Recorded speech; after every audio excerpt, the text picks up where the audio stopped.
আসসালামু আলাইকুম। আশা করি সকল ভালো আছেন। দারুর রাশাদ রিডিং মাদ্রাসার নতুন ক্যাম্পাসে ইফতার মাহফিল হয়েছে আলহামদুলিল্লাহ।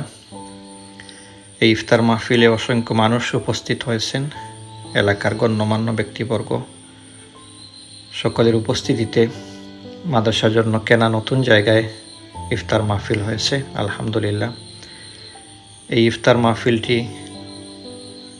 ব্যবস্থা করা হয়েছে ফাউন্ডেশনের অন্যতম সদস্য মিসেস সেলিনা আক্তারের পক্ষ থেকে।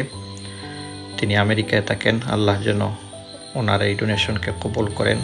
এই ইফতার মাহফিলে উপস্থিত হয়েছেন আমাদের ইউনিয়নের সম্মানিত চেয়ারম্যান জনাব রফিক উদ্দিন সাহেব, এবং উপস্থিত হয়েছেন আমাদের মাদ্রাসার শুরা কমিটির সভাপতি হযরত মাওলানা নুরুল ইসলাম খান সাহেব, এবং এই ইফতার মাহফিলে উপস্থিত হয়েছেন মাদ্রাসার সিনিয়র সহসভাপতি এবং দারুস সুন্নাহ মাদ্রাসার সম্মানিত মুহতামিম মাওলানা আব্দুল্লাহ আল মামুন সাহেব।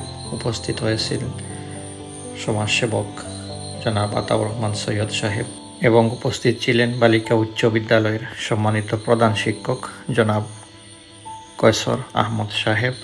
তাছাড়া আমাদের ইউনিয়নের আরও গণ্যমান্য ব্যক্তিবর্গ উপস্থিত ছিলেন, ওলামায়ে কেরাম সহ। সকলের নাম নেওয়া সম্ভব হচ্ছে না, এজন্য আমরা দুঃখিত। আমরা আবারও দোয়া করি আল্লাহ পাক যেন মিসেস সেলিনা আক্তারকে নিরাপদে রাখেন, সুস্থ রেখে হালাল রুজি করার তৌফিক দান করেন, এবং আল্লাহ ওনার সকল বিপদ পেরেশানিকে দূর করে দেন। আল্লাহুম্মা আমিন।